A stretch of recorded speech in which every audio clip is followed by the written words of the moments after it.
Welcome in, listeners. It's time for another episode of the Slumpbuster podcast. On today's episode, Kyle and I have a lot of topics to discuss. We talk Ed Orgeron's departure, Ben Simmons getting kicked out of practice, and your upcoming Week 7 NFL predictions. But before we get into that, folks, it's time to give a shout out to our partners. Caveman Coffee Co. Caveman is a fantastic single source, single origin goodness from a company with impeccable taste and ethics. The people behind it are beautiful souls, and the coffee is delicious fuel for the never-ending quest to do better, be better, love harder, and enjoy deeper. Guys, I tell you, their Nitro Cold Brew is the perfect blend of energy and refreshment in the morning. Great way to start the day. But why stop there? They have their Mammoth blends, which I highly encourage you getting. They have their hibiscus teas, which are delicious. And guys, if you use our promo code SLUMP, you get 15% off your next purchase of any of these fantastic products. cavemancoffeeco.com, promo code SLUMP. Guys, don't be a chump. Use promo code SLUMP and get yourself a case today. All right, y'all. It's time for the episode. Juju Talk Sports, Kyle Ledbetter. Let's get it. Let's bust a slump and let's enjoy.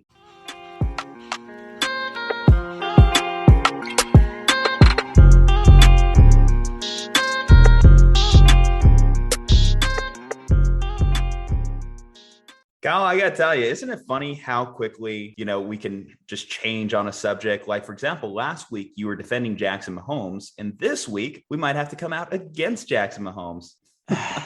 So he did me no favors this weekend. So for people who don't know, on the Take It Easy podcast, you can't see this, but I've got the jacket on to rep the brand. But last week I did a whole podcast talking about how we shouldn't be doing jokes about Jackson and Brittany Mahomes. And now we're getting Jackson Mahomes, or I guess Jackson Mahomes' mom, but Patrick Mahomes' mom involved in taking these shots too. But yeah, Jackson Mahomes did something that looked like he was dancing on the grave of Sean Taylor this weekend. If you apply nuance to the situation, it's not actually that. He apologized profusely on the internet, but the internet wanted to take a chance to go after Jackson Mahomes. I just had to laugh at that one. I'm like, wow, I'm the guy who did 30 minutes of a podcast and 10 minutes here on the Slumpbuster about this is why we should not be making these, lazy homophobic jokes about Jackson Mahomes and lazy misogynistic jokes about Brittany Mahomes. He's making it harder to defend, but I still will. Even in that case, you should not make those jokes. I love the irony in the idea that you did something that was unintentionally hateful. So our response is going to be even more hateful towards you than the actual thing that you did, because the public shaming of Jackson Mahomes is totally unnecessary at this point.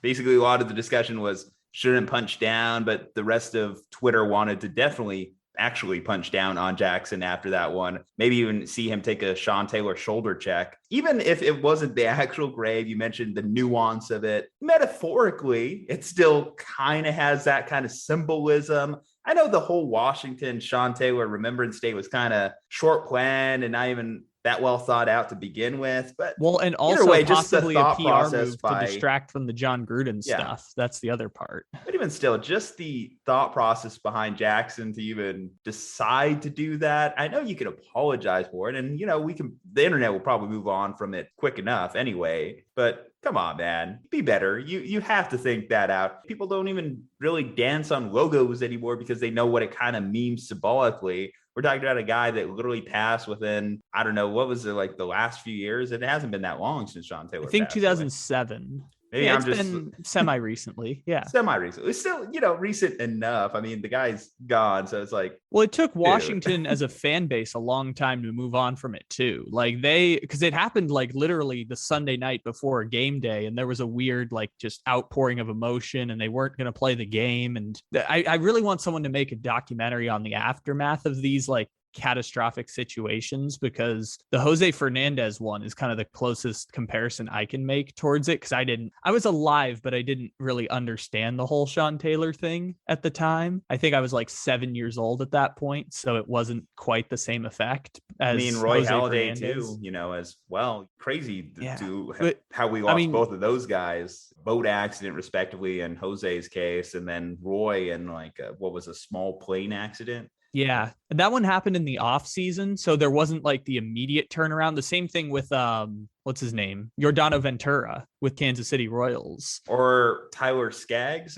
Tyler Skaggs is one for too, the Angels, where you had that moment happen, and they ended up canceling the games for the day. I think the Angels, didn't they throw a no-hitter in the first game after the Tyler Skaggs death? I remember it was something very impressive. It was the first home game or something. Yeah, obviously like such a crazy tragedy. Actually, I just saw that one not too long ago had like a court case that was getting settled, something regarding the doctor who was prescribing Skaggs the drugs that he would eventually overdose on. Oh yeah, no, they were running like an opioid ring inside the Angels locker room. Like one of the staff members there was basically an opioid dealer and had clientele with the Angels and outside the Angels. And that ends up being, the thing that leads to unintentional overdose, as opioids have done all across the last 2-3 decades or so. And so, yeah, I think all these cases where you have short turnarounds, to bring it back to Sean Taylor and bring it back to Jackson Mahomes, like to have that short of a turnaround really messed with the fan base's heads. And in the case of the Marlins, is the reason that the team ended up selling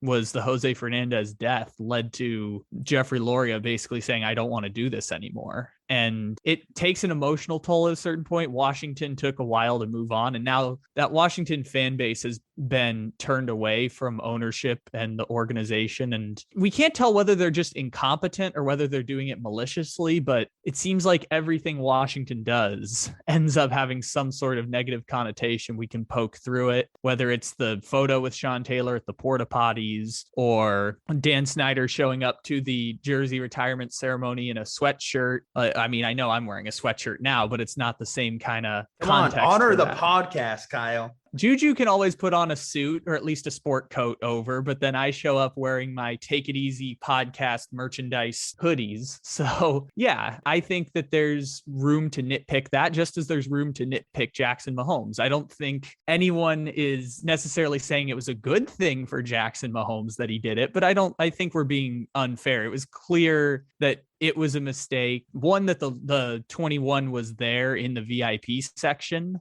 of the field, but B, that Jackson Mahomes ended up dancing on it and that people were able to figure it out. But the internet wants to hate Jackson Mahomes, and a certain segment of the internet wants to be homophobic towards... Just don't give them a reason, I think, is the point. If you're Jackson, don't give them more reason to hate on you. That one's such an obvious one that regardless of who you are, it's just don't do it. But we do public shaming all the time. Like people are doing it to Jamaal Adams. I don't understand that one for different reasons. The interception bounced off his face in this last But this game. Has been going on for years, and I think he's also like one. in the 60s out of 80 graded safeties according to PFF, and obviously his is going to be a lot more pressure given not only is he the highest paid safety in the league now, I think I saw even the highest paid defensive player currently in the league, but obviously the draft capital that Seattle gave up to acquire him. And now Seattle's in a position where their pick could be extremely high in the draft. And the Jets just got out with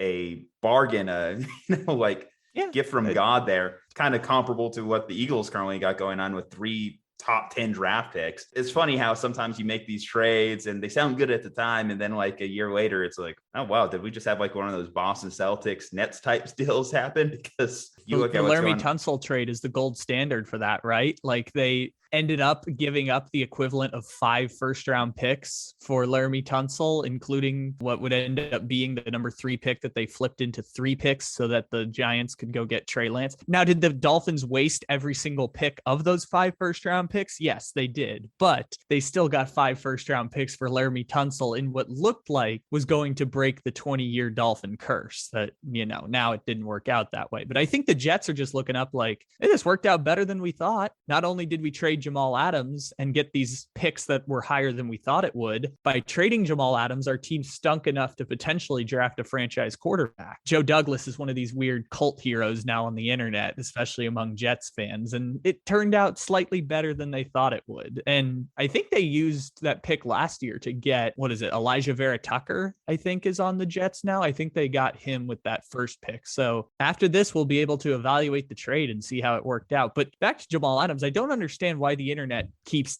taking apart Jamaal Adams. Actually, I'm not going to let you get away that quickly here. You brought up the Dolphins curse and that turnaround not coming soon enough. I want to bring up here from this point forward, regardless of you finishing higher than me in the pick'em this week, picking the Jaguars to beat the Dolphins in London, from this point forward, rest of the episode, I demand to be not referred to as Juju, not referred to as Julian. Pod God is the only thing I will respond to, Kyle. The Pod God also picked the Browns and the Chargers. We are focusing on the Jaguars ending a 20-plus game losing streak against a 10-win team from a season ago, mind you. Rookie quarterback, rookie head coach on the road. Well, technically, not like Tua played bad either. Not, you talk about that one panning out. I don't know. I just had that kind of inclination, and sure enough, I mean, no, you got it. Congratulations. You were correct. I called you dumb for picking the team that had lost 20 games in a row, and they won the game. Well played.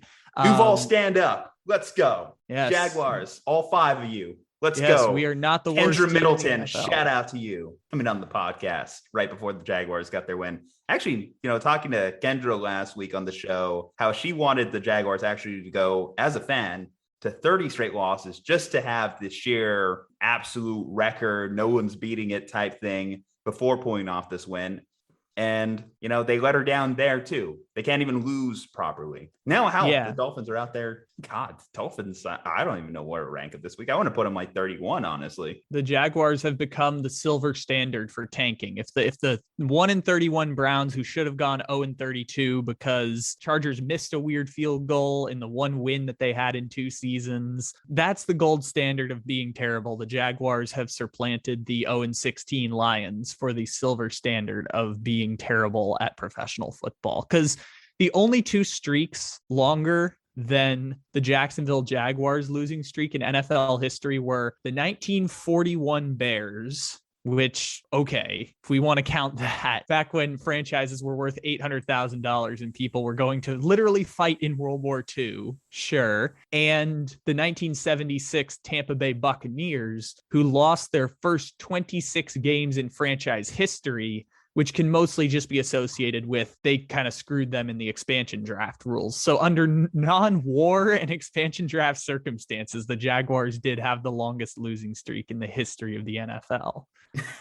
It's crazy how much that franchise has bottomed out. We also had a long discussion on the last podcast too about should Shad Khan eventually sell this team. And when you look at Shad Khan's outside interests outside of the Jacksonville Jaguars, apparently he owns a soccer team that's also really, really bad. The only thing right now that the Khans are doing extremely well is AEW. They're putting in all the money to make sure they have the best wrestling product they can. Hell, I'm at the news occasionally from time to time. I'm like, wow, they got that former WWE guy. They got that former WWE guy. It's funny. Even though I don't watch professional wrestling anymore, I do really like this one guy wrestling podcast, WWE podcast, Jason Saul-Monster, the Saul-Monster podcast. And it's funny to hear him complain about all the things that WWE is doing when I'm seeing all this news from AEW. So maybe the Khans should just put all their assets into AEW and just drop everything else. Because clearly that's the only thing they're succeeding in, a sport that doesn't have actual reality based into it. Surely what they can script. If only they could script up a few more Jaguars wins or wins for whatever their football club is. What's kind of insane about all of that is that right now, All Elite Wrestling is only worth about $4 million. The Jacksonville Jaguars, if they sold today, would be worth close to $2.5 billion. If you want to do the Dr. Evil thing right there, it's amazing how much value an NFL franchise has, even the terrible ones like the Jaguars, which I guess this is the point in the proceedings where I remind everyone the Jaguars were up 10 points with 8 minutes to go in the AFC Championship against the New England Patriots literally 4 years ago. 3 calendar years ago, they were ahead 10 points with 8 minutes to go in the AFC Championship against Tom Brady. And here we are talking about the Jaguars winning. I forgot where we were going before that. We're really just kind of jumping around topics here. In fact, we're going to jump around a little bit more. How about this latest drama? Ben Simmons shows up to Philadelphia. Ben Simmons kicked out of practice. Ben Simmons suspended game 1. Doc Rivers putting his foot down. Let's talk about that one, Kyle. Get the fuck out of I here. don't think I knew of this until just now. I did not know Ben Simmons was suspended for the first game. I'm just learning about this as you say it. Conduct detrimental to the team is the official suspension rationale. So I had known about all the other stuff from yesterday, that Ben Simmons showed up to practice with his phone in his pocket, the video of him doing the breakdown at the end of the team meeting and not being part of it, and then just dipping out immediately. Rich Paul, I should say Adele's boyfriend, Rich Paul, trying to negotiate him a trade, but also trying to force the leverage of the Sixers. I just learned right now, because this broke, full disclosure, I was in class before this, so I did not know that Ben Simmons had been suspended for game one and that Doc Rivers is going to be disciplinarian, as if Doc Rivers doesn't already have a bad enough reputation of being a non-players coach. He's going to be disciplinarian who suspends Ben Simmons for one game to start the season. This is going wonderfully, isn't it?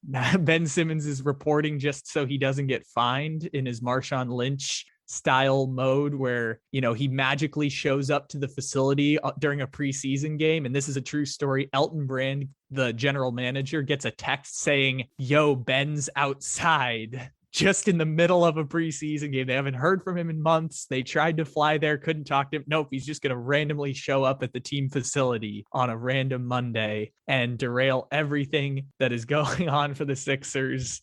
I'm just filling time so I can learn what just happened with Doc Rivers suspending him, because that's genuinely an amazing story. Yeah, I mean, I'm on one hand very glad that the Sixers had a little bit of bite in this situation, because it kind of just seemed like they were going to let him come in, get off scot-free, and proceed like nothing happened. This shows a little disciplinary action. I think you need a little bit of that, because Ben has just been so Kyrie Irving-ish this offseason as far as handling this situation. I think it's important for the organization to have something. You mentioned, yeah, it's kind of funny coming from the source of Doc Rivers, but how can you, as Doc Rivers, stand in front of a team when you have this guy who's been in and out of your locker room, didn't even want to talk to his teammates, didn't even want to show up to practice, all this extra stuff that these guys have to do, and he's just going to just log in, nothing happened. We're just going to proceed as normal. I think it was important for Doc Rivers to do something.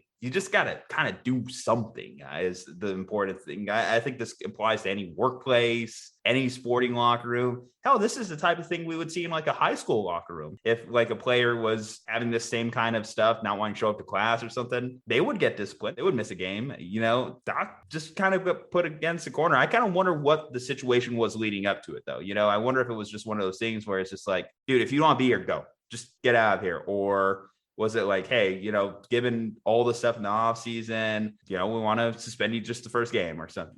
I just kind of want to know what that conversation was. I wish I could be a fly in the wall for that one.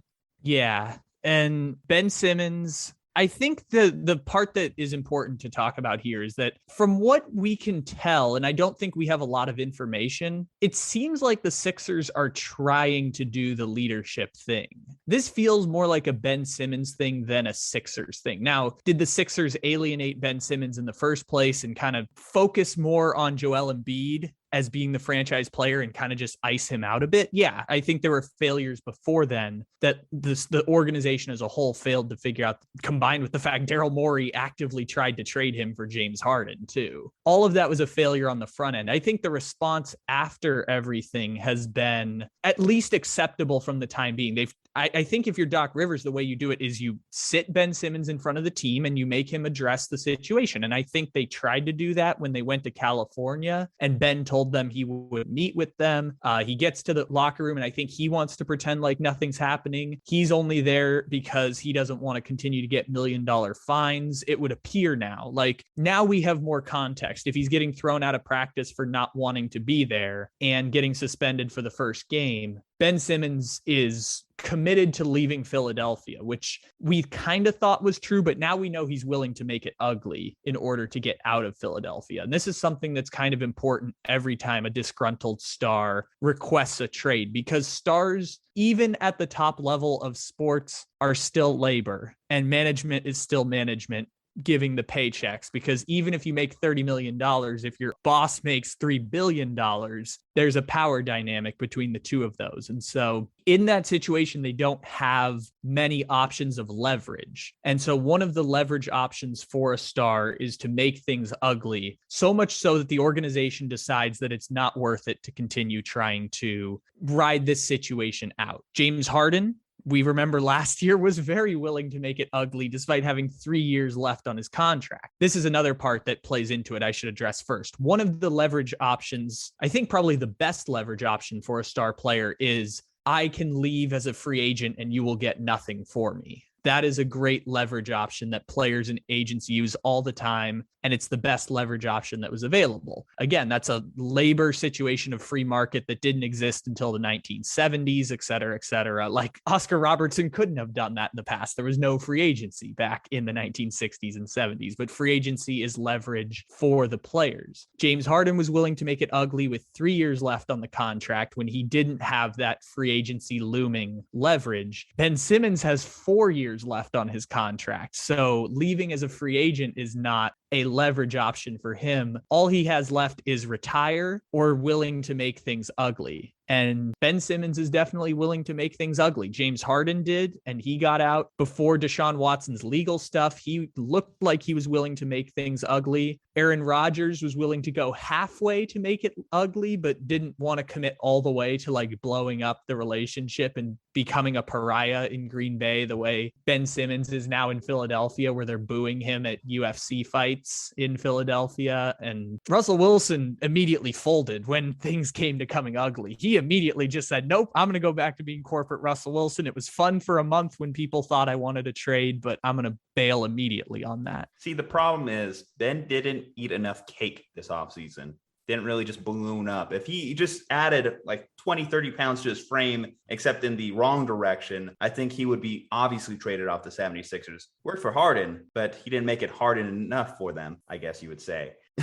Ooh, I am going through Twitter right now. Joel Embiid at his opening press conference before the first game, quote, "At this point, I don't care about that man," in reference to Ben Simmons. He does whatever he wants. I mean, okay, so that kind of makes you wonder if like the most important team captain in that locker room, Joel Embiid, basically went up to Doc and said, hey, we got to do something here. We got to make some kind of statement, because I wonder if this is solely a management decision. Is this solely a Doc Rivers decision, or even the team has some input into this as well? Because we saw a little bit of that with Harden last year, whenever we had the conference where Boogie Cousins was on him, John Wall was on him, and then it seemed like that sparked the trade to officially happen. That brings me back to Joel Embiid's comments just from a couple weeks ago, where he's like, hey, we've done everything to build around Ben. We traded Jimmy Butler, or let go of Jimmy Butler, because we wanted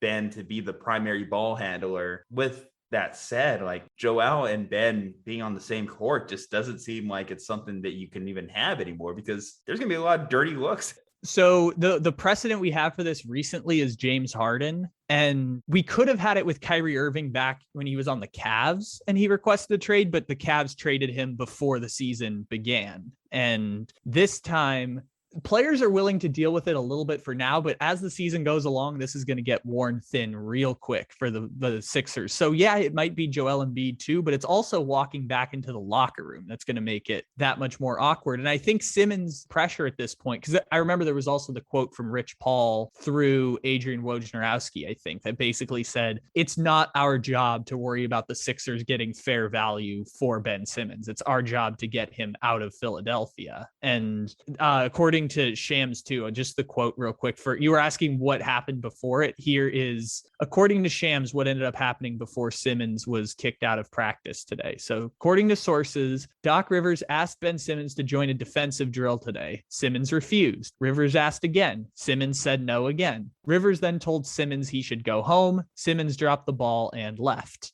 Wow. I guess it's one of those situations where they have to ask you to leave. Like you mentioned, you're making it so ugly. If they ask you to leave, then you could just leave. Ben took that seriously. But the way it was being phrased was kicked out of practice. Like there was some major escalation towards it, which maybe Doc Rivers was yelling at him, but I mean, it was like, do the drill. No. Yeah.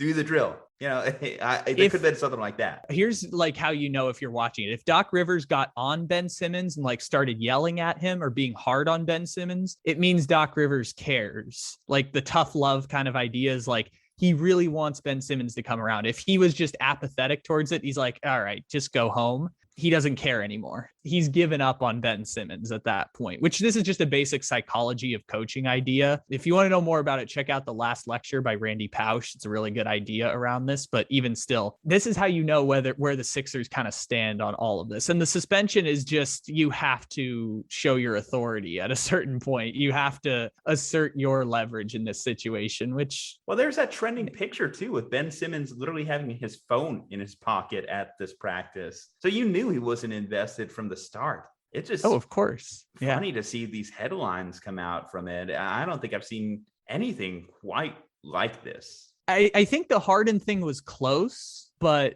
he still played. This is another level. Played as well as he could for his extra pounds he was carrying around on the court. I still don't know if that was just like a mirage or what, because then he got to Brooklyn and he immediately looked slim. I'm like, you can't just add 15 pounds and lose it in like 2 days like that. I still don't know whether he was actually fat or not, or if James Harden just has a pot belly, like just in general. I think the fat suit theory is definitely one that I think holds a little bit of weight. If you don't believe that I James see what Harden you did there. Was the pun intended on that? It was a little bit. I'm glad you caught that. Nothing gets past you there. Well played. But yeah, I'm learning about all of this now. This is real-time reaction for people listening. Yeah. Like I just learned about this when Juju brought it up, and it's amazing. This is amazing how this is all going down for Ben Simmons at this point, because he's going to get out of there. It's just a matter of when and whether the Sixers are willing to accept less than market value. Because the thing that happened with Harden was the Rockets were willing to wait for a better offer, and they waited until the very last moment possible to trade him, because after one game, he kind of like lollygagged it and then made some comments in the post-game press conference, and they were afraid PJ Tucker was going to go fight him at practice the next day. And they were like, okay, we got to make this move now. We've waited till the last possible minute. And they got a good offer. Like they got 7 first-round picks and Kelly Olynyk from the Brooklyn Nets. And so it worked out okay for the Brooklyn Nets. The problem is Simmons doesn't hold that value. Exactly. I was just about to say, James Harden, you're still talking about a former MVP at that point. You're still talking about a guy who could be the scoring leader at any given time on a team. Ben is still this enigma who can't shoot and hasn't gotten better shooting. Yes, he's an all-star, but can he ever be more for a team? Can he ever be, I don't know, a point guard that could win a championship? Ben Simmons is a player you use to acquire a James Harden, or a player you use to acquire a Damian Lillard, a very good player, like top 20, 25, whatever you want to say. He's going to make the all-star team every year as a shoo-in. Like he's really good. This is why you don't trade him for anything less than a player of that caliber. And Jake Fisher is doing good reporting on this for Bleacher Report. And he says the teams that have contacted the Sixers on a Simmons trade, not even progressed on a Simmons trade, just contacted about a Ben Simmons trade. It's Timberwolves, Pacers, New York Knicks, Sacramento Kings, Cleveland Cavaliers, Pistons. Like it is a labyrinth of terrible basketball that is looking to get Ben Simmons for less than what market value is. I think if you're Sacramento, if you're going to trade De'Aaron Fox, because De'Aaron Fox is younger, has a 5 years on his deal. Simmons is a better player, 4 years on his deal. If you're going to trade De'Aaron Fox, you have to get something else in exchange from the Sixers. So maybe you get Thibault, or maybe you get Tyrese Maxey or something like that. Like you don't trade Simmons for Fox and, another player. Now that's the only deal that I think is comparable at this point, unless you really love D'Angelo Russell, but even that is probably not going to happen for the Timberwolves. So there's really nothing you can do at this point if you're the 76ers, unless you're willing to trade him for less than what he's worth, which maybe they do, because if Simmons is going to not play or get suspended or blow up the locker room and derail the season, which I don't even know if Ben Simmons is capable of derailing the Sixers season. Like as great as he is, they wouldn't make the conference finals with him, and they wouldn't make the conference finals without him. So I don't know whether he's even capable of derailing the Sixers season, as great a player as he is. But Joel Embiid is just that good that I think they can compensate for losing him. They won't be, they won't be championship good, but I don't think even with him, they would be championship good. So if Ben Simmons is capable of derailing your season, then would it be worth it to just get 50 cents on the dollar, 40 cents on the dollar, whatever you value Buddy Hield and Harrison Barnes at relative to Ben Simmons, and just say, all right, we're going to go ahead with this and just be done with this whole saga? It's funny because you mentioned a piece like Hild or Harrison Barnes. Who knows? That might actually be something that legitimately makes the 76ers a better team, just a more rounded team. We talked about all the problems of having Simmons and Embiid on the court at the same time, how it kind of creates traffic in the lane. It has Joel Embiid and have to kick to the outside of the arc so often. Maybe just adding some people around Embiid that could shoot from the outside might actually be a net benefit from there, even if it's just for a season. So my general rule around these moves is that if you're trading a top 25 player in exchange for not a top 25 player, you're losing the trade, because it's so hard to get one of those players. The Chicago Bulls have been trying for 20 years. They can't get one of those players except for 2 years of Derrick Rose. True, but you're hoping at that point that Embiid is more than a top 25. He's a top 5 player and can elevate those, I don't know what you would consider those guys, 50 to 75 players. Yeah, like whatever. five top 100 players. If you had, if we're using the Hield and Barnes example, so Hield, Barnes, Tobias Harris, Seth Curry being top 100 players. And you talk about losing the trade. What does that mean? Does that mean that the Kings are a better team than the 76ers? No, because I think if in a vacuum, the 76ers would still be better than the Kings. Even next year, the 76ers might be better than the Kings.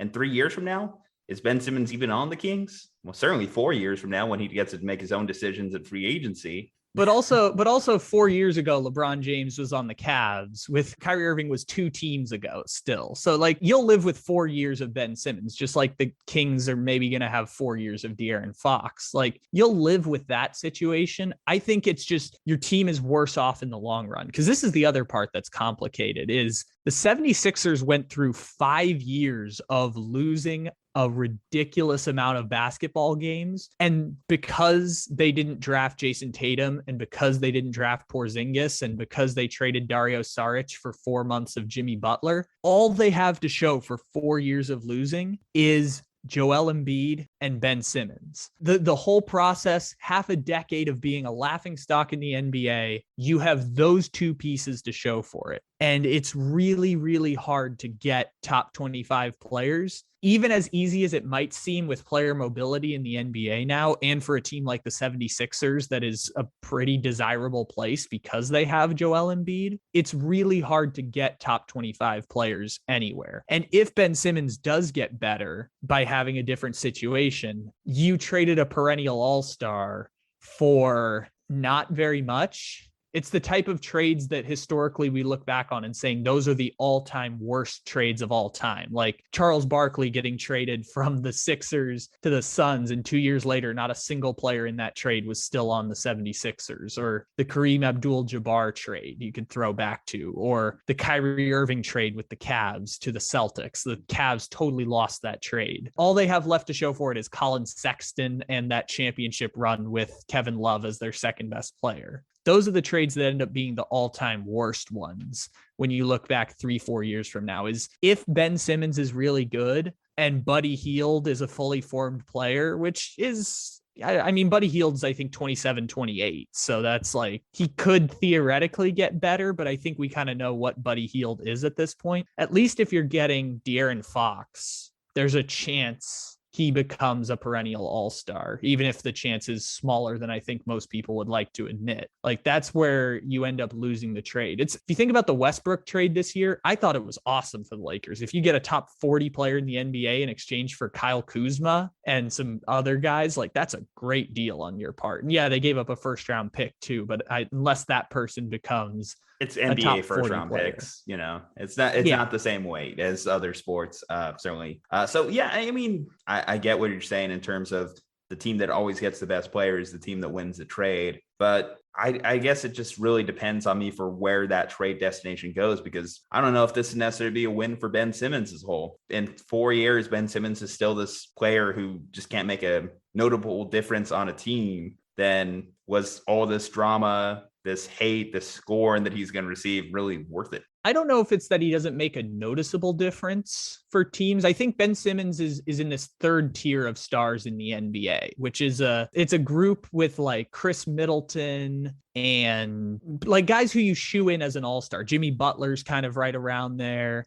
Donovan Mitchell's there now, but we think he's going to get much better, which is if they're your third best player, you can win a championship. If they're your first best player, you can get bounced in the first round. Like just by virtue of having Ben Simmons on your team, you should make the playoffs every single year because he's just that impactful on the defensive end of the floor. And he's proven that in the past. Coulda, shoulda, woulda won Defensive Player of the Year. Last year, he finished second to Rudy Gobert. Like just by having Ben Simmons as your best player, you can be a 7-8 seed in the Eastern Conference or an 8-9 seed in the Western Conference, regardless of what else you put around Ben Simmons. Theoretically, like Karl Anthony Towns has been in a terrible situation in Minnesota, but he's in the same type of camp as Ben Simmons. As long as you put competence around Ben Simmons, if he's your best player, you should be able to make the playoffs, which for some teams, they would trade making the playoffs. The Bulls just like gave away $100 million and 5 draft picks just to make the playoffs. Like some people would be really happy with that. I'm sure the Sacramento Kings would be really happy with that. They haven't made the playoffs since 2006. But if you're going to be a championship caliber team, Ben Simmons is going to have to be your third or maybe even your fourth best player, depending on how good the best player on the team actually is. Like if he's playing with Joel Embiid, probably needs to be your third best player. If it's Damian Lillard's the best player on the team, then yeah, maybe Ben Simmons needs to be your fourth best player to win a championship so that you can supplement offense around him. But I think Ben Simmons is still a really impactful player. I think that's why the Sixers haven't traded him and they're willing to put up with all of this right now. For the sake of not keeping this to be a 3-hour podcast, I think we should start moving on because there's still all information that is yet to come from that situation. I'm sure, who knows, we might be talking about a trade here by the next podcast. Stay tuned for that. Let's do a quick little roundup in college football. There's a lot of things coming out this weekend here. So first off, I want to congratulate you on selecting the Purdue game. Whether the Purdue game was a bigger upset than the Jaguars winning in London against Miami, I will leave to the viewers to decide. But yes, the Purdue game over Iowa, the number 2 ranked team. Quick thoughts on that one, Kyle? We'll do kind of like a quick rapid fire here. Yeah, so Purdue ends up winning this game and they're not playing for anything. This is a more story about Iowa and the fact that they had a clear path to at least get a 1-game shot at Ohio State to make the playoffs. Would they have been underdogs in that game? Yes, but now even that is out the door for Iowa. It wasn't even that they lost to Purdue. They got the brakes beaten off by Purdue. And also Purdue has the most wins of any program against top 2 teams going back the last 30 years. It's really weird because Purdue hasn't really been that good other than just one Drew Brees season where they made a Rose Bowl. Okay, the next topic I want to throw your way. Eddie O seems to be on his way out the door at LSU. SI had a story come out. They had some quotes from multiple sources regarding Ed Orgeron and his time at LSU.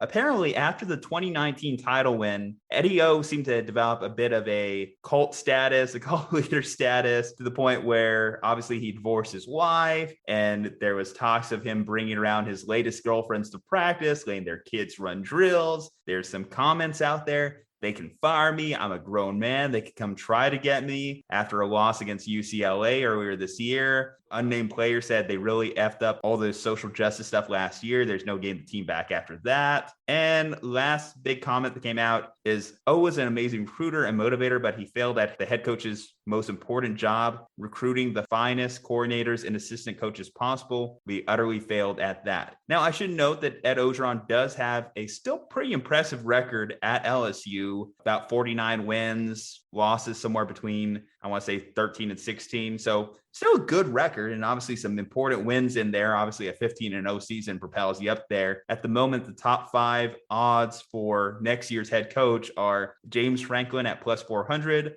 Lane Kiffin at plus 500, Mel Tucker at plus 500, Jimbo Fisher at plus 700, and Billy Napier at plus 800. Do you think Lane would leave for LSU? Oh, Lane would, but they won't give him the offer. LSU wants to be good at football, but they don't want to be good that way at football. Lane doesn't want to stay in Oxford, Mississippi. Like, he's looking for a better job. It's just that better job hasn't come along yet. Joe Brady at plus 1,200 is interesting. I mean, Joe was obviously there during their 2019 run. You talk about Ed O failing to recruit amazing coordinators. He did get Joe Brady on that staff, and that was arguably the biggest thing that propelled the greatest offense in college football history. While also paying for the highest paid defensive coordinator in all of college football, being Dave Aranda, who after the national championship left to be the head coach at Baylor. And then they haven't really hired a good assistant since then. I think they hired Bo Pelini as defensive coordinator last year, and they had the worst LSU defense in 90 years. To the point on Joe Brady, this is from the Athletic story that I read around this, that Orgeron was really upset with Joe Brady because Orgeron came from idea where his Cajun values of sort would really emphasize loyalty, and that he would run through a brick wall for Pete Carroll or Lane Kiffin. And so if that's the case and there were hard feelings on the way out, I don't know if Joe Brady would want to go back to Baton Rouge. Maybe they offer him the job, maybe they don't. I thought Joe Brady was waiting for that Bengals job to open up, but I think Zach Taylor might be pretty secure now that they have a 4-2 record. But even still, I thought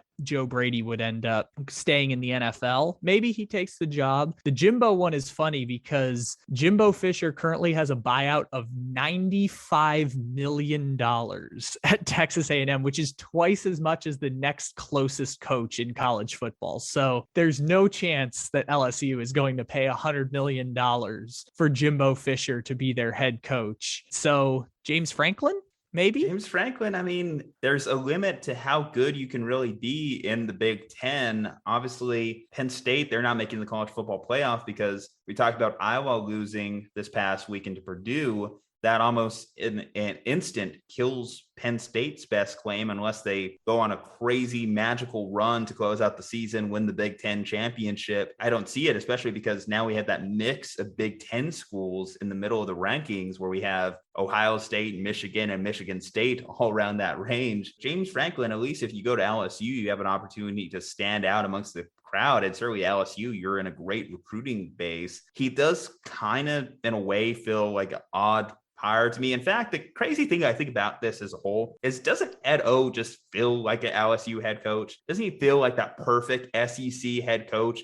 You talk about his values as a Cajun. Literally, you're in his dream job. His dream job was to be the head coach at LSU back even when LSU was bad, like back in the 80s and 70s. Like, his dream was to be the head coach at LSU. And then he got there and he got to the mountaintop. And Bill Belichick talked about this in that documentary he did with Nick Saban. Is like, there's kind of a blueprint to get to the mountaintop. Nobody really knows what to do once you become the mountain. And I think Ed Orgeron fell apart after getting to the mountain, winning the championship at LSU. There was nothing really left at that point. Ed Orgeron was the guy, but he was a super unpopular hire when he first got there. Like, they were like, we're LSU. Why are we hiring this guy to be our head coach when we could have had Tom Herman, which didn't exactly work out super hot for Texas either. But even still, they thought, like, why are we hiring this dude to be our coach? We're LSU. We should be able to go get big splash guys. And they fired their athletic director. They hired the guy from Texas A&M. He wants to make a big splash. He's going to throw money at Dabo, and Dabo's going to say no. He might throw money at one of these NFL guys, and they'll say no. If James Franklin gets to pick between LSU and USC, I think he's going to take LSU and that SEC money, even if it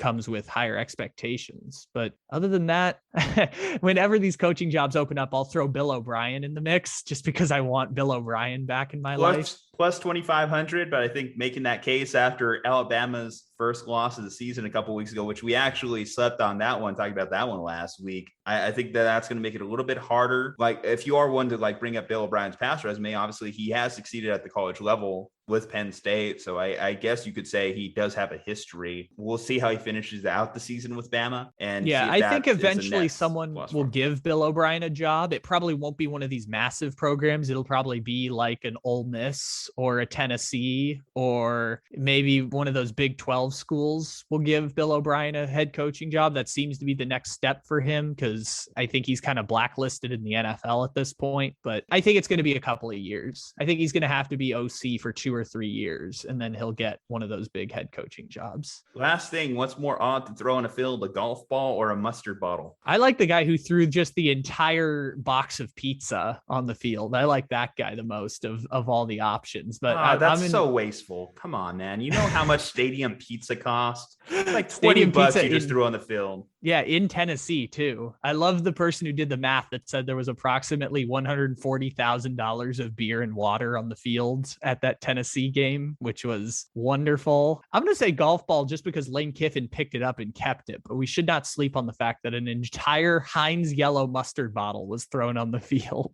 Yeah, see, that one I could believe in a slight case because even though I know most stadiums have the pumps, for the ketchup mustard distribution, there might be a chance that they grabbed it from like a concession stand or mobile cart. So I can believe that's in the stadium. The golf ball is so odd because it's almost like you have to have that in your pocket just waiting. So I don't know if Tennessee fans went into that game with the idea, oh, we're going to just fuck shit up if we lose this game. But we're just going to be angry no matter what. That's just the Tennessee volunteer mantra of the last 20 years. We're just going to be angry. Our football team is going to be mediocre and we're just going to be angry because of that one time Peyton Manning won us a national championship. Isn't it so tough when you develop expectations for your fan base? That's almost like one of the most toxic things you could do to your fans is develop positive expectations because I talk about this all the time. It's the easiest beefs to start with fan bases is the people who have irrational expectations, but their teams are terrible. Chicago Bears, beefing with them for years. Their fans have way too high expectations and they're a mediocre franchise. Giants, same thing. Broncos, same thing. It's the easiest beefs to win because you're going to be right. Because when expectations are up here and reality is here, this is the window where you get to be laughably right. Any more thoughts on college football before we move into our pro predictions? Who is the second best team in college football and why is it Jim Harbaugh? Okay. I'm okay with Jim Harbaugh and Michigan getting that kind of acclaim. We'll get into some Kyle Shanahan drama here when we talk Niners Colts, but I still think to this day it might be one of the biggest mistakes in Niners history when we let go of Jim Harbaugh. So in a way, I kind of root for Michigan to succeed. It's been tough seeing them lose to Ohio State the last few years and certainly the fashion they have. But, man, they got a dynamic 1-2 punch at that running back position now. Their defense is rolling. I still have my questions about their quarterback position. You talk about expectations and irrational expectations. It's hard not to have that doubt that they're going to lose just one of these big games to close out the schedule. They have another week before they face Michigan State. I feel as though that trap game in the middle is going to get them. I forget who they play. But Northwestern, watch. They could lose the Northwestern game, and then it's just going to ruin everything. They still have to play Penn State and Michigan State and Ohio State coming up this year. The other shocking college football thing is not that Washington State fired their coach over a vaccine mandate in the state. It's that Washington State is first place in the Pac-12 right now.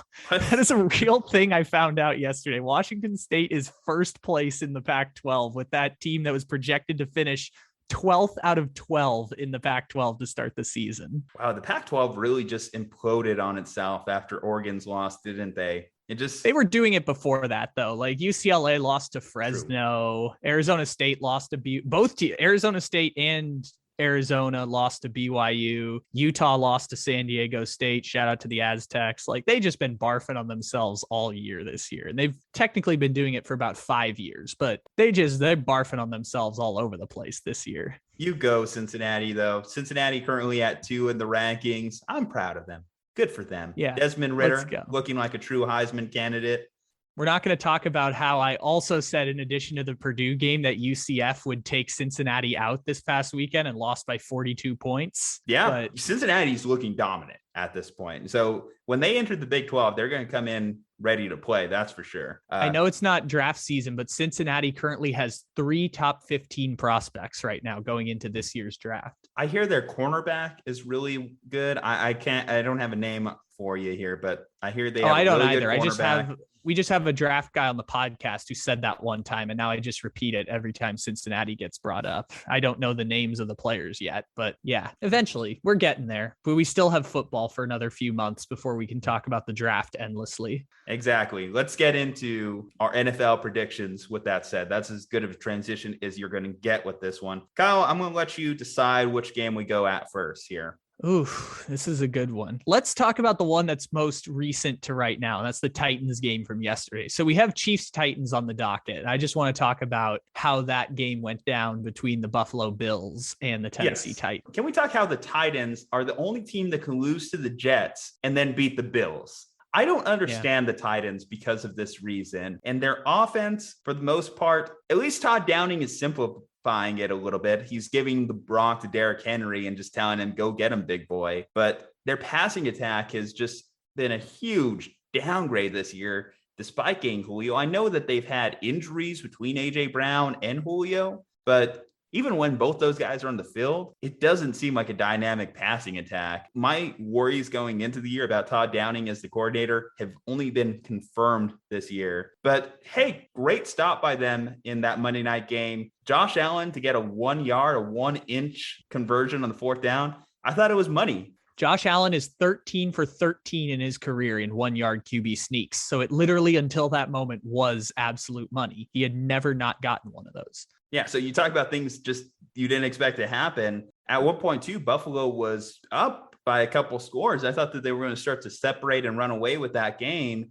especially given what the Bills have done in recent weeks with their ability to just put teams away. Now they're 4-2. The Ravens jump up to 5-1. The AFC, the top of that picture, is starting to get a lot more congested and tough to get a read on the situation. We have a big game too on the docket that we'll get to between a 4-2 Bengals team and a 5-1 Ravens team that's going to have a lot of impact in the AFC. But this game itself, Titans Chiefs, the Chiefs are still fighting for their playoff life as they're currently 3-3. Yes, they beat the hell of Washington. Of course, they're expected to beat the hell of Washington. But going against the Titans, and the Titans have been a team that has somewhat, obviously the Chiefs have gotten them in the playoffs, yes, but has somewhat had the Chiefs' number in terms of their ability to score on the Chiefs. And this is the worst version of the Chiefs defense that we have seen in recent years, that I have questions on who realistically can stop Derrick Henry, because they're not getting it done in the run defense. They're not getting it done in the pass defense. Last week, I talked about going to Miami Dolphins Twitter to see what they're talking about.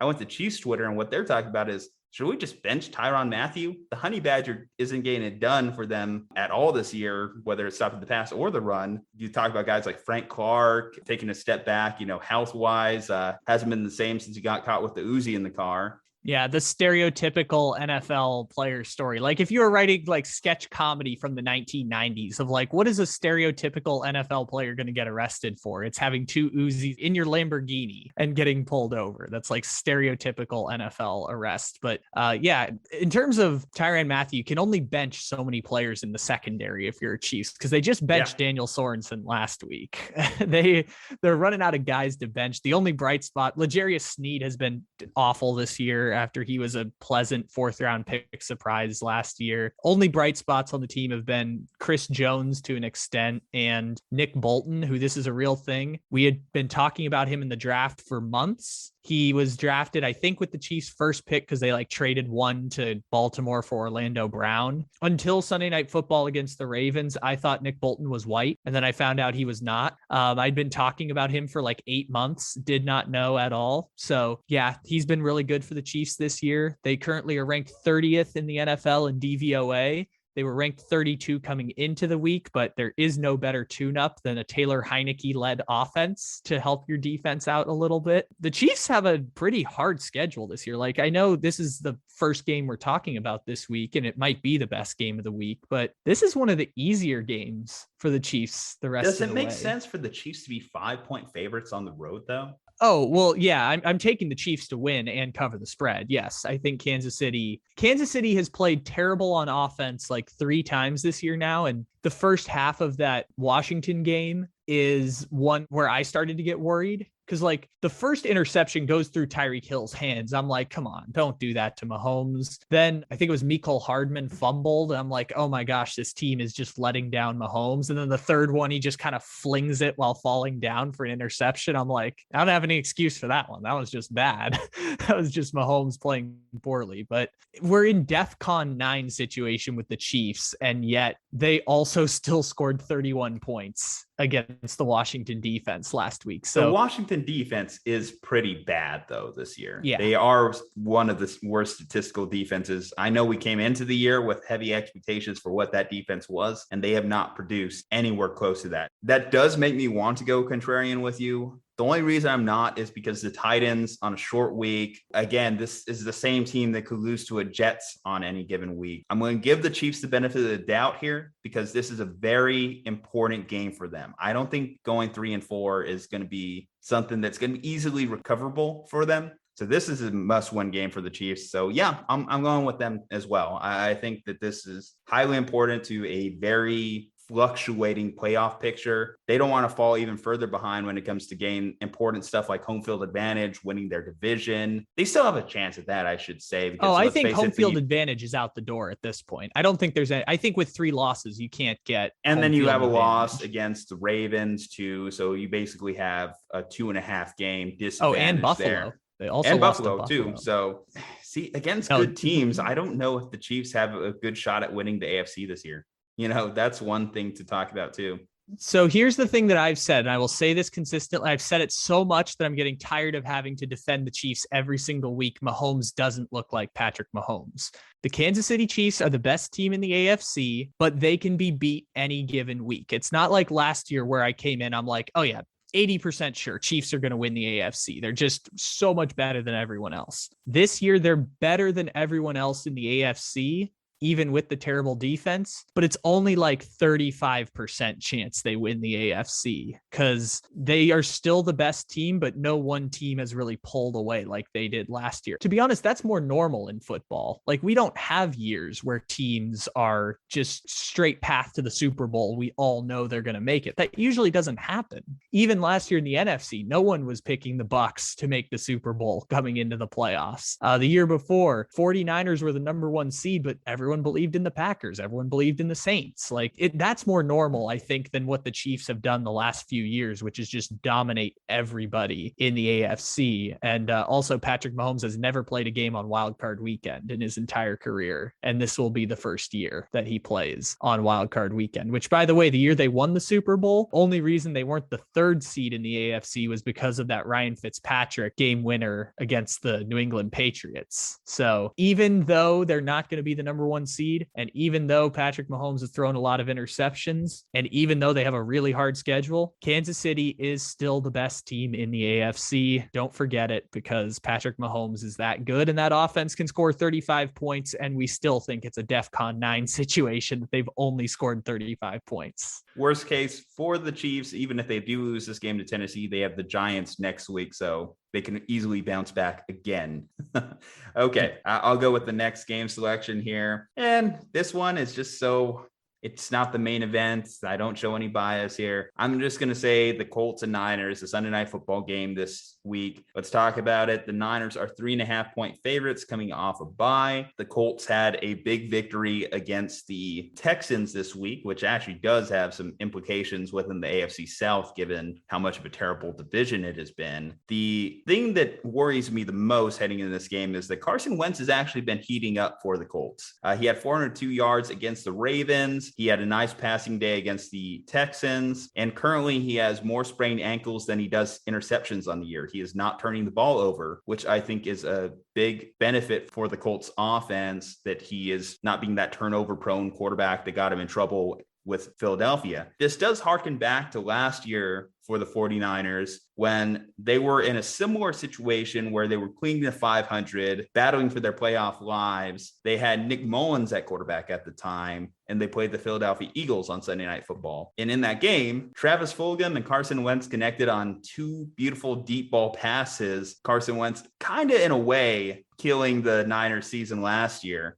Now, this is a game that I think would be unexcusable for Kyle Shanahan to lose. absolutely unexcusable. Coming off a bye week at home with Jimmy Garoppolo, your starting quarterback, coming back. So you're not starting rookie. So you have no excuse there. This is a must-win situation for Kyle Shanahan and the 49ers. But I'm actually going to choose the Colts. And why I'm going to do this is because prior to the Niners bye week, I had picked the Niners to beat the Packers. I had picked them to beat the Seahawks. I had picked them to beat the Cardinals. Being the superstitious sports fan that I am going to try for the improbable, the unexpected reverse jinx in this situation. So even if it hurts me in the standings, this is my fanhood stands superior in this case. I'm going to go with the Colts in hopes that the Niners win. So I was going to pick the Colts, but now I'm going to switch over to the 49ers because only because they're a 4-point favorite. And I'm not going to pretend like I'm smarter than everyone else in this situation.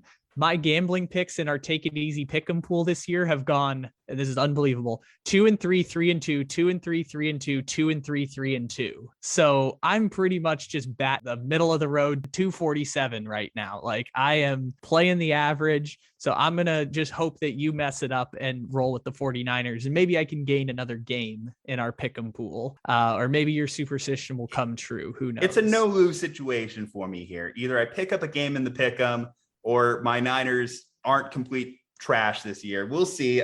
Jimmy Garoppolo, like I said, him being back is another storyline in this game. We'll see how he performs coming off of his calf injury. Trey Lance might actually just straight up miss this week with a knee sprain that he suffered in the Arizona game. The Niners cornerback situation, that's about as healthy as it's going to be coming off the bye. K'Wan Williams should be back for them. Josh Norman's back for them.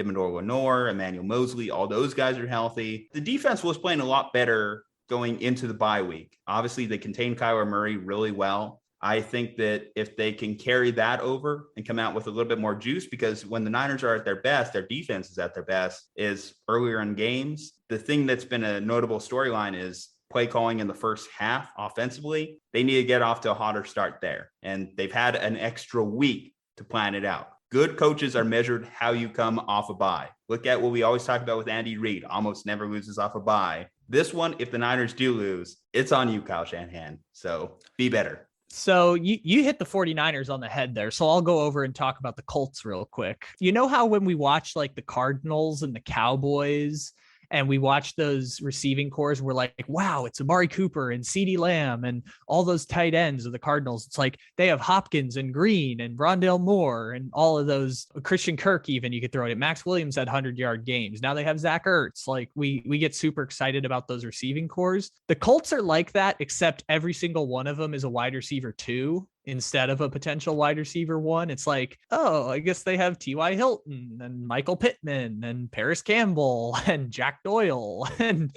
none of them get me super excited. But I think just having the plethora of options has done wonders for Carson Wentz, in part also having the protection on the offensive line, which, you know, for Jacoby Brissett was best in the league. And for Carson Wentz is maybe top 10. They put a pretty good offensive line together. They've missed Quentin Nelson most of the season. So they've put things kind of stably together for Carson Wentz. And Carson's been average. And that's a victory for Carson Wentz. It tells us about where Carson Wentz stands in the plethora of NFL quarterbacks, which is better than Jared Goff. And I think we weren't sure coming into this year whether Carson Wentz was better than Jared Goff. And now we're starting to see that, even though Goff is set up to fail in Detroit, we can tell Carson Wentz is still a better quarterback. And the Colts are going to win the game with the running game, because we know that the 49ers struggle in the passing attack this year. Jonathan Taylor right now is currently the 5th leading rusher in the NFL. I've made the joke for years that anyone can get 1,000 yards running in that Colts offense because Marlon Mack did it twice, and Marlon Mack is literally any running back. But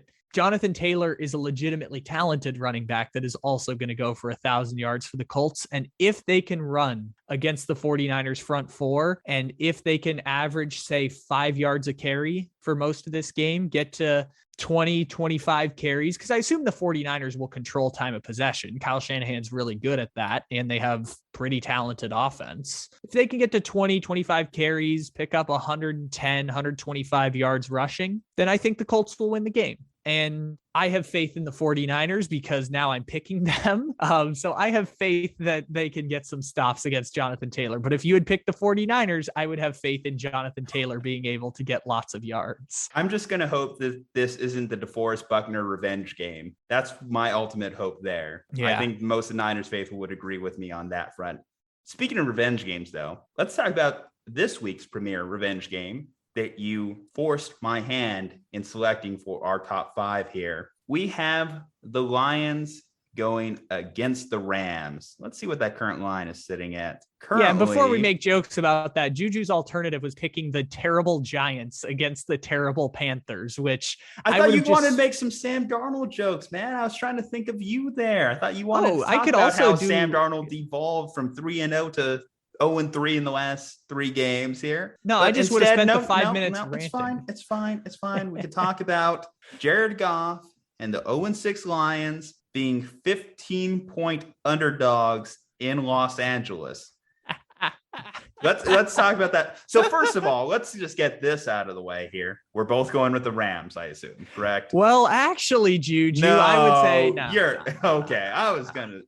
No, you were about to get roasted hard, my friend, for that one. Now, here's the thing I will say. Stories. I want the Lions to win. I really do. It would be so poetic in a way if the Lions, led by Jared Goff, won this game, because as much as we talk about Matthew Stafford and his relationship with the Lions, I think how Sean McVay and Jared Goff had that split at the end was one of those more toxic style breakups in recent years. McVay, I saw, had a quote earlier this week where he was kind of like talking about how he wishes that things went a little bit differently at the end, because he basically didn't even tell Jared Goff that he was getting traded personally. It was something that Jared Goff really found out via Twitter, according to some of the reports there, because obviously McVay and Stafford really got things done in their little vacation to Cabo. Funny as an Niners fan too, because apparently Kyle Shanahan was in Cabo at the same time, one of those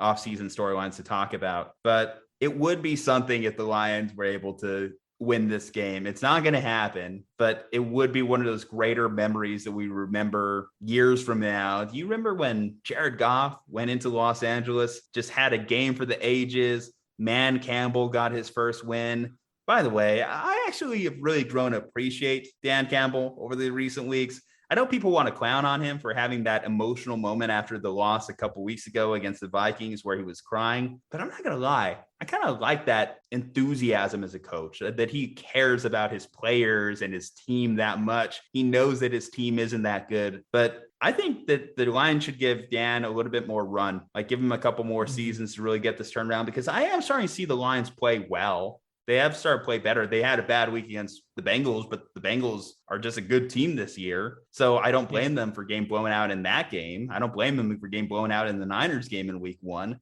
At this point, it's just a talent issue for the Lions. But I think that the players, if you're seeing the effort there, you're starting to see that culture change. That's a good thing. That's why you change at head coach, because you want the culture to change. That's why you get rid of a Matt Patricia, because he's not motivating the players like Dan is. Now, can he maintain this type of shift over years? That's going to be the question that he's going to need to be answered. Can he draft players that help that minutia of the team? That's going to be the thing that Dan's going to have to answer over the next couple of years. But I like at least what I've seen from the Lions, even at 0-6 to this point. Your thoughts anymore on this game? Because again, it's more of a storyline thing than it is really an actual game preview. Yeah, I like the storylines more. You went into the game minutia a little bit, but the manliest thing Man Campbell has done, and Man Campbell is more of a man than all of us, I will say that first and foremost here. The manliest thing he has done is cry after losing to the Vikings, because real men show their emotions. But Man Campbell, this is kind of the best case scenario the Lions could have, is us thinking and universally thinking they're like the best bad team team in the NFL while also being the only winless team in the NFL. Because what is going to be more memorable down the road? Is it that one victory because Alexander Mattison fumbled a football? Or is it going to be the number one pick, Kayvon Thibodeau out of Oregon, ending up in Detroit silver and blue? Like, I think this is the best case scenario you could have. They're doing tanking correctly. The team was designed to fail this year. Man Campbell knew this when he signed up. I think Holmes is the name of the GM, Brad Holmes. He signed up for it when he got there. The team was going to be bad. They were going to lose a lot of football games. And at this point, they're doing a tank correctly compared to, like the Eagles, who are actually pretty good. I think the Eagles and Lions are probably fairly comparable, but the Eagles would have like the number 8 pick and the Lions would have the number 1 pick right now. And so it's working out okay for Detroit. Losing is not a huge problem right now. Maybe you want to avoid going 0-17 just because you've become a bit of a laughing stock, but ideally just win the 1 and you're fine. If this was the 1, could you imagine? That would just make their entire season. That was where I was going to go next. It's like, we don't talk enough about how that Goff McVay thing finished out, because there was a great insider report done by ESPN. I forgot the name of the lady who did the reporting, but it was really well done inside the Rams organization, where Jared Goff and Sean McVay did not talk to each other the last 6 weeks of last season. Like, they communicated through assistant coaches and would not talk to each other other than just the cliche, let's just get through this conversation so we can go to the next thing. Like, they were totally at odds with each other. And McVay, unlike a lot of other teams, wasn't willing to just sit still and be terrible. He was willing to sacrifice draft picks and cap space, et cetera, to try and get out from that situation, because they had clearly made a mistake with Jared Goff and he didn't develop the way they had anticipated that he would develop after his 3rd season. Jared Goff, I think this year has like an 85 passer rating, which is slightly below league average. I think Jared Goff is still, for the next few years, a guy who terrible teams can use as a spot starting quarterback. The Lions might use him next year. I don't know if Man Campbell's going to want to keep Jared Goff that long. Maybe they'll just make him the backup. But I think Jared Goff is kind of capable of starting in the NFL still. And he'll be the Lions quarterback the rest of the season, even if Man Campbell has issues with him. He'd love to get the revenge against the Rams. It would be like Rocky going the distance in that old movie that Sylvester Stallone was in. For young people my age. So Rocky was this movie that came out in the 1970s. It won Best Picture. It was a sports movie. Yeah, it was pretty good. You really have to preface Rocky? Is that where we've gotten as a society? We have to Rocky was made 27 years before I was born. So I'm only 7 years older than you. Man, exactly. You're making me feel ancient here saying Rocky's that old. God. Oh, Rocky. Sylvester Stallone's in his 70s. Like, of course, that movie is super old now. Yet we'll still expect Rocky 8 on our table by next March. Is it Creed now? I don't even know. Either way, I get where you're getting at.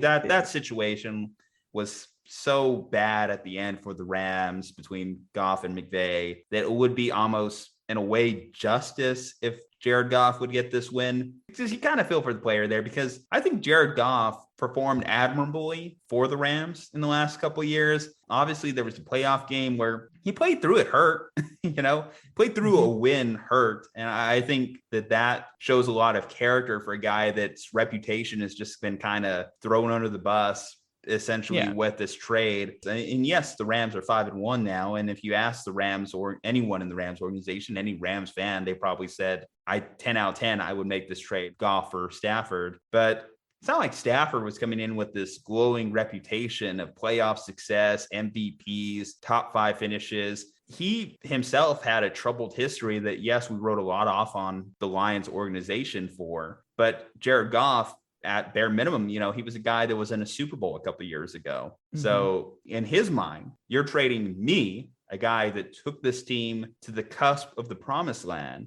was within one possession, one score of winning the Lombardi, for a guy that hasn't even made it out of the first round of the playoffs. But that's a super simplistic but way of everyone's the hero of their own story. That's my thing. If you're coming at it from Jared Goff's point of view, I think he would probably look at that and tell you that's how he views this situation. Yeah. In his mind, he might even think he's better than Matthew Stafford. Whether that's right or wrong is for us to interpret from a nonpartisan standpoint here. Oh yeah, no, I'll tell you it's wrong. Like there's It's no wrong, there's but no way yes. Jared Goff is better than Stafford, but even still, like I think we all knew that, hence why they gave up 2 first-round picks to get Stafford plus Goff. But Goff's story reminds me a lot of Trubisky. We can finish on this because again, this game is a 15-point spread, but even still, Goff reminds me of Trubisky, where it's not that they've played poorly. I mean, they're not great. It's just we set the bar way too high and set them up to be disappointing. For Goff, that's with the contract extension. That set the bar super high for him. And for Trubisky, it's just that he's not Mahomes and Deshaun Watson, who were drafted immediately after him. I think the same thing might start happening to Tua as well, as Herbert plays out of his mind. And Tua plays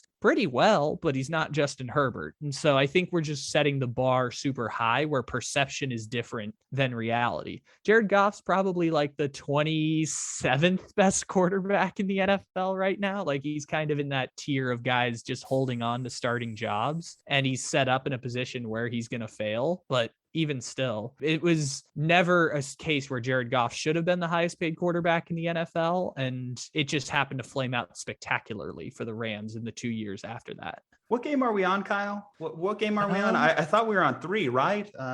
3, anyone? No? You see what I'm doing here.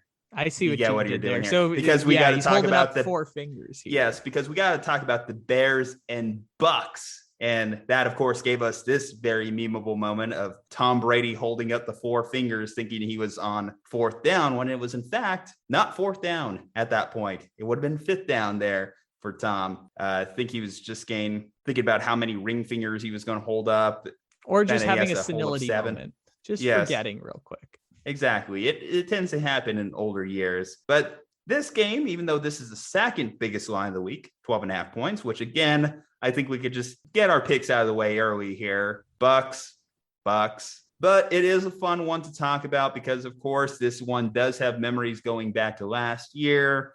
This was the famous one where, of course, Brady had that moment and then also refused to shake the hand of one Nick Foles, who was standing on the sideline there against the Bears. This was a Thursday night game last year that the Bears won. I would say this, if we added points into this one, I don't know if I see the Bears losing by 12.5 on this. They've kept a lot of these games kind of close, and their defense has played admirably to where I think that they could do a lot of the things that trouble Brady like they did last year. The Bucs will ultimately come out the victors, but I could see this being like more of a touchdown difference or a backdoor cover type situation. 12.5 points, I think, is a little high for a team that is still 3-3. And we talked about them last week with the Bears. We don't see them as a playoff team, but technically season ended today. They might be a playoff team. Matt Nagy might get back to the playoffs yet again, being the Bill O'Brien of Chicago. And I'm so upset by all of that. I'm so upset that he's still employed. I'm so upset that the Bears think that they have a chance. You are what your record is, right? Bill Parcells? No, I would never subscribe to that. Bill Parcells is wrong. The Bears and Chiefs are not the same team. Bill Parcells, you can get out of here at this point with that. But yes, we talked about them last week with the Packers. We didn't give them a chance against the Packers. We were right. Aaron Rodgers owns their fans, as he made it a point to say. Can Tom Brady once again outdo Aaron Rodgers? Is he going to get this win and then yell into the camera that he owns what Aaron Rodgers owns? That will be the one-upsmanship there. This is incorrect, because Tom Brady owns the Jets and the Bills and the Dolphins, while Aaron Rodgers owns the Lions, the Bears, and to a certain extent the Vikings. Does Tom Brady own the Dolphins? As I recall, those last few years with that Miami game in December tend to be his. The Dolphins. Tom Brady was drafted in 2000. That was the same year the Dolphins won their last playoff game. So I will say yes. Tom Brady just comes into the conference and decides, you know what? Winning the NFC is just too easy. I'm just going to go ahead and beat Drew Brees and Aaron Rodgers and Patrick Mahomes on my way to the Super Bowl. He just retired those guys. He just retired Phillip Rivers and Drew Brees. He was drafted before both of them. He retired them. It doesn't make any sense. To the game itself, the only problem I have with the chance that there's a point spread cover here is Bears offense is so bad. It's so bad. And to add to the problems at this point, it's going to be Khalil Herbert starting at running back for the Chiefs. He's run well. He's actually run really well in the last couple of games. I will say the Bears do a great job of generating a run game, whether it's Williams, Herbert, or Montgomery. I think the problem now is that the Bucs are the best run defense in the NFL, which will, basically squash that idea. And Justin Fields, even like Justin Fields has gotten involved in the running game too at this point. Whenever Nagy or Bill Lazor, whoever's calling plays for the Bears at this, you never know who's calling the plays for the Bears. It's one of those two. Whatever they've been doing, it's been kind of working out in terms of Fields in the running game. The problem is just Fields is not a very accurate passer right now. I think he's at like 53% completion percentage at this point, which is rough for Chicago. I don't think there's enough. Maybe they make the playoffs in the NFC, but we've talked about the NFC being kind of a deep conference. I don't think they're going to be able to win enough to get there. Even last year, they benefited from Kyler Murray's shoulder injury at the end of the season, but I don't think there's anything there that can save Nagy's job. This one feels like it has the elements for a bloodbath, but the Bears might not be as bad as I think they are. They beat the Buccaneers last year. Obviously, it was a totally different team, but maybe the Bears aren't as bad as I think they are, because I thought coming to the season, they would only win like 4 games the entire year. And they've already won 3 to start this year. So maybe they're slightly better than I thought they were, but this one could be a bloodbath. Yeah, again, you have to give them credit for their impressive wins too. They beat Cincinnati, they beat the Raiders. The Raiders obviously came out big last week. They're a 4-2 team. Cincinnati's a 4-2 team. They can be trouble for contending teams on any given day. If this game was in Chicago, I might have given them more of a chance. Potentially, a chance, all things considered. But if Justin Fields is going to have his most impressive day as a passer, it would be against this Bucs secondary. You mentioned they might have to get away from the run game. That is where Justin Fields has to make plays with his arm, because you can beat this Bucs secondary. You can get them over the top. I even saw in this last game, I think Richard Sherman went out with an injury. So literally they're signing guys off the street. They're coming in and getting injured. That part of their defense is not something to write home about when you're talking about the Buccaneers. The thing that I think is an X factor for the Bucs recently is they've really started to get Leonard Fournette involved. They've really started to make him a bigger element of their offense. They're not getting pass happy, which could eventually hurt the Tom Brady MVP campaign. But if playoff Lenny is playing like this all year, you have to remember the draft pedigree of Leonard Fournette. Then I think that he's going to make that offense even more well-balanced, and a balanced Bucs offense even sounds like even more of a nightmare situation where you can't plan for one thing or the other. Of course, they're still in a Bruce Arians offense, so they're going to take their shots down the field. But now you have to prepare for this first round drafted running back in Leonard Fournette, who's taking a bulk of the carries, 20 touches a game. That's even more problematic. I think the Bears just have the advantage in the sense that they have a good defense that could hold off most run games. Like I said, I think the Bears could cover. I think that that's entirely possible. I think they could make this within a 10-point game, at least. When you talk about a line as big as 12.5, I don't see them as that bad. I don't see them as bad as the Lions against the Rams. Yeah, this is all to say, again, we're both picking the Bucs. I don't think we can say much more than that. We really just put this in here for, again, this moment. This is all I really wanted out of this. And everyone's on bye week this week, so our alternatives were not plentiful at that point. You mean you didn't want to talk the Panthers and the Giants? Come on, you could have heard me rant for 5 minutes about how it's time to fire Gettleman and Judge, and that you have a built-in excuse to do it right now. So you should just do it and evaluate the roster from there. You could hear me rant about that for 5 minutes. Okay. Well, I do want to hear you rant. I do want to rant about how wrong you were about this next team we're going to talk about, the Cincinnati Bengals. So of course, we have to talk to you, the resident Bengals hater, Kyle Ledbetter, about how the Bengals are sitting at 4-2, just behind the 5-1 Ravens. And yeah, the Bengals didn't have an impressive week 6 victory other than the fact that they blew out the Lions. And what I always tell you, and what I've told you before, is I think a good marker for a good team in those matchups against those bad teams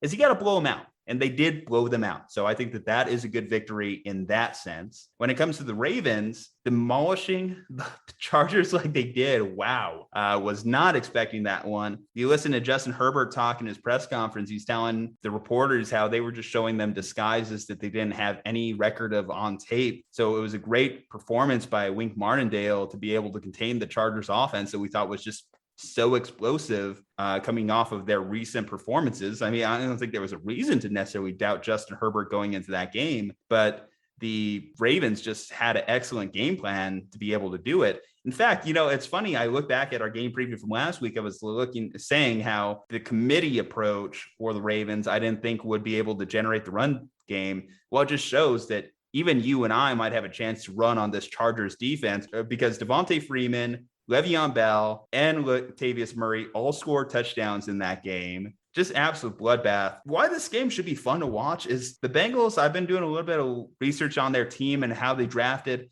A lot of their players almost seem like they were built around the idea of stopping a Ravens style offense. You talk about guys like Trey Hendricks, who's just been doing a great job getting into the backfield, DJ Reader, Jesse Bates. These guys were all kind of drafted with that idea of looking at Lamar playing within the AFC North. And they're 6-point underdogs going into Baltimore. Almost a touchdown underdog. That almost feels a little high for just how close the Bengals have kept most of these games. I'm just going to go back to the well here. I'm going to say the Bengals win this one. Oh, thank you. Thank you for that freebie right there. Cause I was going to take the Ravens no matter what. Sometimes like we saw freebie a couple weeks ago. Remember, it wasn't a cheap freebie there when they faced the Packers. I also said the Jaguars were going to be a freebie and that didn't work out so well. Maybe that's the key. Keep an eye on that, folks. So yeah, behind the scenes a little bit, like sometimes I have two helmets just in case, Juju picks one and I'm like, ooh, I really want to pick an opposite here. I only had the Ravens. I was going the Ravens the whole way. If we pick the same, we pick the same, but even still, let's address the Bengals real quick because you said that it wasn't super impressive last week. And I was quite impressed because exactly what you mentioned, which is that the good teams beat up on the terrible teams a lot. And I did not think the Bengals were that when I made the now famous decree that when the Packers were playing the Bengals, I'm like, well, this is not a playoff matchup. The Bengals are not a playoff team, even though they do still have the hardest schedule the rest of the season. That still hasn't changed.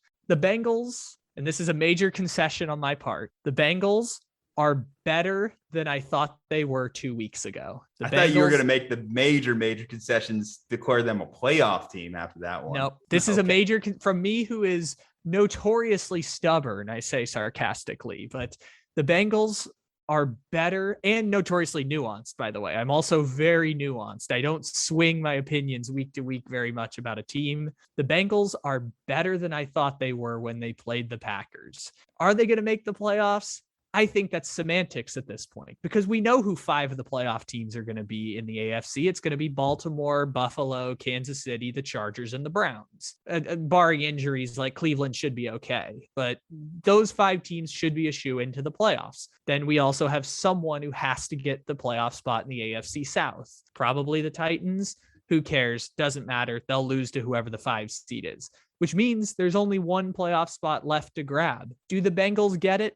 It's besides the point. The fact that the Bengals are in that position in the first place is a huge victory for them. Burrow and Chase are the best deep threat game in the NFL. And I can say that with a smile because I have Jamar Chase on my fantasy team. That is 5-1 and in first place. This is an absolutely stacked offensive unit. You mentioned the defense, which is much improved, and you mentioned Hendrickson and Jesse Bates and DJ Reader. I think you missed the one player who's going to be the ultimate X factor going into this game, and that is the Pro Football Focus third-ranked defensive player at the middle linebacker position, Logan Wilson, third-round pick linebacker out of Wyoming. Shout out to the Mountain West, #Mountain Best Conference. That dude has been amazing this year. And he's one of these like flyer pickups that has turned out really well for the Bengals. He is the guy who's going to be QB spying Lamar Jackson the whole way, who amazingly Lamar Jackson now runs his own play action, that he sets up his own runs to set up his own play action because Lamar Jackson is really good. We did mess with the Chargers defense a little bit in stopping the run, but they were really good at stopping Lamar Jackson's passing game in that 34-6 bloodbath. Lamar Jackson, after starting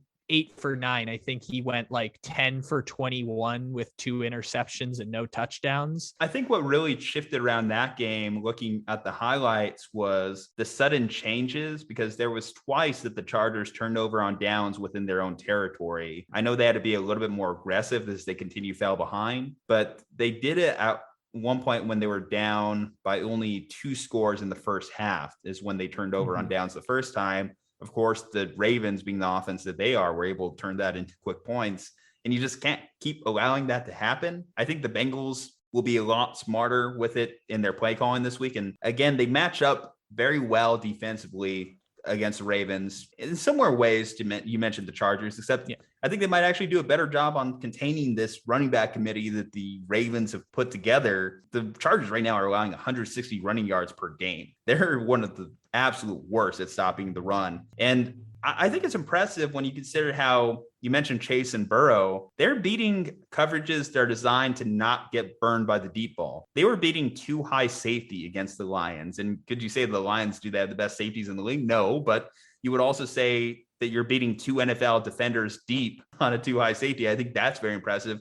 And I think this Bengals offense is just really well put together. Their line that we maligned going into the year, they played all right. They're about an average offensive line, but you have Joe Mixon. Now they're able to mix in Samaje Perine or Chris Evans. So it's a 1-2 punch that they developed at the running back position. And they might have one of the deepest wide receiving units in the National Football League when you consider Chase, Boyd, and Higgins. Those three up top are good enough any week to beat most secondaries. And Joe Burrow, what he's been able to do as he's gotten healthier getting into the year is impressive. He might develop, I'm not saying he is this now, he might be a top 10 quarterback in the National Football League very, very soon. He is looking like he's on that trajectory. He's not as mobile as most of the guys we think of at the top, but I think that he might be that next evolution of the pocket passer because he's just mobile enough even with the leg injury. I've just been really impressed with the Bengals because they've just been able to, even in the games that they've lost, they cover, they stay in games, they blow out the bad teams. And John Harbaugh himself going into this game said that he believes they're one of the best teams in the NFL. And it's hard to disagree with him because they're just playing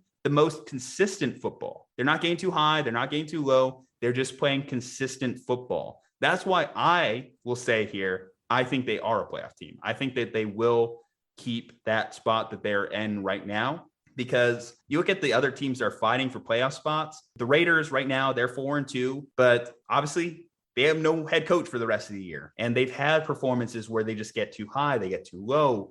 The Raiders can jumble around quite a bit. The Broncos, you look at them, we don't consider them really much of a playoff team anymore. And then the Browns, who they're fighting within their own division, the Browns, I mean, they have to address what's going on in Baker Mayfield. They just got blown out by the Cardinals, and their quarterback has a lat issue. They have injuries across the board.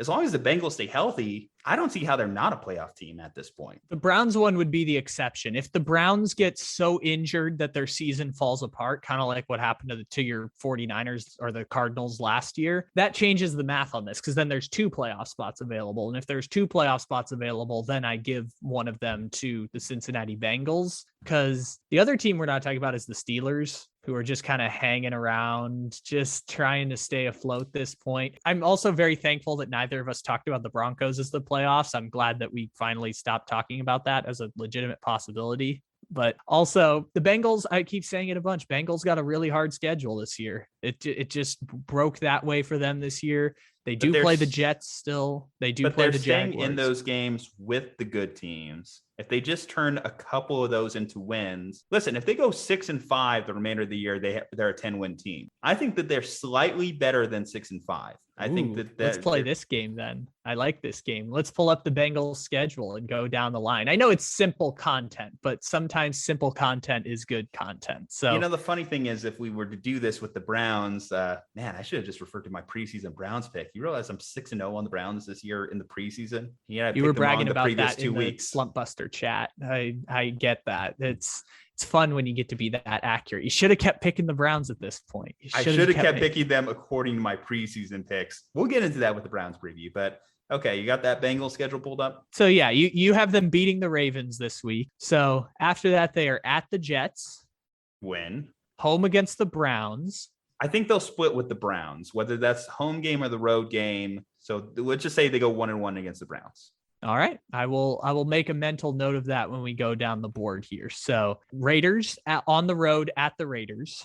I'm going to say win, because I don't think the Raiders are going to be good in several weeks. I know they came out hot coming off of Gruden's departure, but it's hard to maintain that same focus. So then they are home against the Steelers. They crushed the Steelers the last time they played them. And that was in Pittsburgh then, right? Yes. if they crush them and there was that much of a difference, it's hard for me to see them losing that game. They might sweep the Steelers this year. Wow. Well, I think if that's the case, they'll definitely make the playoffs because then they're for sure a 10-win team if they could sweep the Steelers. Then you have home against the Chargers. I mean, we saw the Chargers just travel to the East Coast and they didn't look that impressive. Can they fix that by the time that game rolls around? I'm going to say they lose that one, but I think it's going to be a very good game. In fact, that's one of the games I really want to spotlight. Whenever that game comes up, just note that that's going to be a game we're going to talk about. Justin Herbert versus Joe Burrow. Got to wait till December for that one, but we'll take the mental note now. Call that an early Christmas gift. Home against the 49ers. I feel like I'm getting boxed into a corner with this one here, huh? A little bit, just a little. Should I do a multi-week reverse jinx and say the Bengals win that one now? At this point, if the Niners secondary continues to get injured or banged up, I don't think the Niners necessarily have a secondary that could keep up with the Bengals wide receivers. And depending on what our quarterback situation is by that point, I think the Bengals might roll into that game as favorites, even on the road. So is that a win? Or are you just refusing to make the pick? Okay, well, we'll say right now the Niners get that win because it is going to be a road game. It is going to be potentially a big primetime style game if both those teams are competing by that point. So then we have Broncos at Denver. Win. Home against the Ravens. So I already picked them to beat the Ravens this week. I'm going to say they lose that one against the Ravens. Then home against the Chiefs. I'm going to say they lose that game just because Kansas City will start rolling towards the end there. That means you have them at exactly a 10-7 team. Exactly. So yeah, they are a team that is long and hell, they could flip one or two of those games. Like I said, I gave them a loss in the Niners game, but if they win that game, then they're 11-win team. And they have played as good as a 10-11 win team. That's what I'm saying. I think that even if they don't finish with that record, they've played as good as a team that could finish with that record. I don't disagree, even if I don't agree exactly to that point. But the Bengals are better than I thought they were going to be at the start of the year. And I will concede there is a universe where the Bengals make the playoffs this year. That is not something I thought we'd say at the start of the year, but it's entirely a real possibility right now. It'll be interesting to see how this plays out for Cincinnati because everything just seems to go poorly for Cincinnati whenever they try and have nice things. Well, I guess you could say it's a Stripe Hype Tuesday on the Slumpbuster podcast because I'm picking the Bengals. Kyle's hating on the Bengals, picking the Ravens. We'll see what the playoff record is at the end of the year. This is going to be a conversation we obviously revisit. But until then, let's close out this episode on a proper note. All right, guys, if you're watching this on YouTube, leave a like on this video. Helps the algorithm, helps the channel. Leave a subscription. If you're watching this on iTunes, come on, give us a 5-star review. Let us know in the comments, like some things that you want us to talk about in future episodes. I kind of keep interacting with you guys, and I think ratings are a great way of doing that. Make sure to check out our partner, cavemancoffeecode.com. Come on, don't be a chump. Use promo code SLUMP at cavemancoffeecode.com. Promo code SLUMP for some delicious cold brew coffee. Juju Talk Sports, Kyle Ledbetter. Let's stay safe, happy, and healthy, and we'll see you next time.